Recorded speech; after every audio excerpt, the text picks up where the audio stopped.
Tahun ajaran baru sekolah 2024-2025 segera tiba.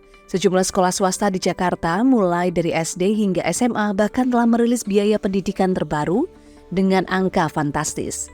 Berikut kami mengambil secara acak biaya sekolah SD di Jakarta dengan angka yang cukup tinggi. Yang pertama, Sekolah Citra Buana Jagakarsa. Pendaftaran mencapai Rp1 juta, sedangkan uang pangkal mencapai Rp69 juta. SPP per bulannya mencapai Rp5.950.000 dan jika dihitung dalam 1 tahun jumlahnya mencapai Rp71.400.000. Kemudian yang kedua adalah Sekolah Sampurna Academy Avenue. Pendaftaran mencapai Rp8 juta, sedangkan biaya sekolah mencapai Rp99.900.000 yang dibayarkan 2 kali dalam setahun dan Rp105.500.000 yang dibayarkan 4 kali dalam setahun. Sekolah ini tidak memungut biaya uang pangkal. Yang ketiga, SD Al-Azhar Pusat. Pendaftarannya mencapai Rp350.000, kemudian uang pangkal mencapai Rp38.825.000 bagi alumni TK Al-Azhar. Sedangkan bagi non-alumni mencapai Rp43 juta. Sedangkan untuk SPP bulanan mencapai Rp2.200.000 per bulan. Kemudian yang keempat adalah High Scope School.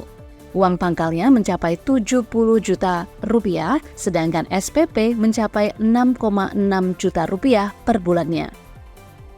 Yang kelima adalah SD Pelita Harapan Kemang Village, di mana pendaftaran mencapai Rp3 juta untuk umum dan Rp1,5 juta untuk Anda yang memiliki saudara kandung bersekolah di Pelita Harapan sebelumnya.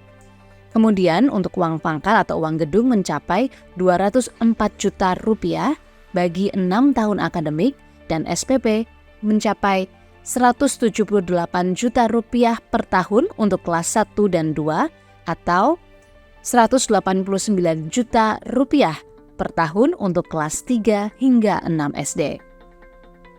Biaya sekolah ini juga masih akan ditambah dengan beberapa biaya lain seperti seragam hingga biaya buku.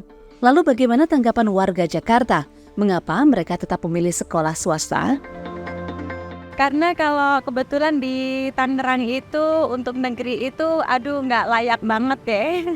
Itu sih, jadi sebenarnya bukan kepengen swasta tapi kita lebih ke kualitasnya ya. Kan kita nyekolahin anak kan ya supaya supaya dapat nggak cuman ilmu tapi juga karakternya gitu. Mereka menyediakan hal tersebut tentunya juga dibarengi dengan fasilitas ya, yang pasti fasilitasnya juga pasti jauh lebih baik mungkin dibandingkan sekolah-sekolah standar lainnya.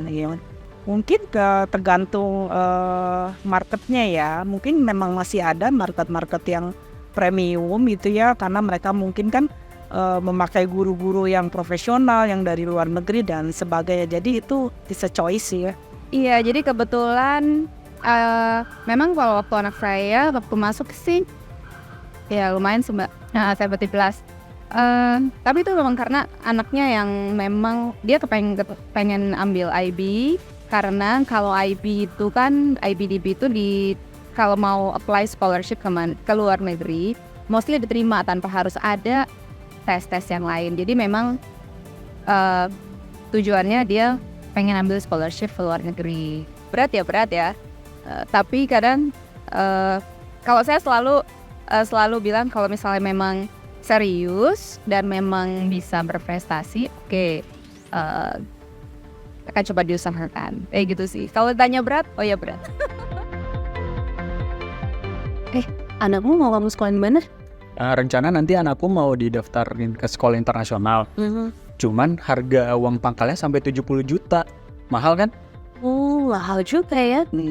Nah, mahal kan sekolah sekarang, apalagi jika Anda ingin menyekolahkan anak Anda di swasta internasional khususnya di Jakarta. Lalu seperti apa menyiasati biaya pendidikan bagi anak-anak Anda?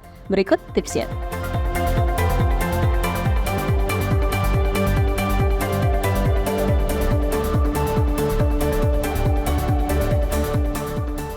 Kami sebagai perencana keuangan selalu menekankan pentingnya untuk kita bisa melek investasi, karena itulah yang nanti akan mengejar biaya yang terus meningkat setiap tahunnya. Yang kedua, dari sisi instrumen, kita maka bisa memastikan sedari sekarang kalau anak kita baru saja lahir atau sekarang masih di pendidikan dasar dan kita ingin menentukan biayanya atau mempersiapkan untuk biaya pendidikan tinggi. Itu yang menyebabkan seharusnya kita bisa masuk juga ke produk-produk keuangan yang agresif. Agresif itu di mana berarti ada dua saat ini kan di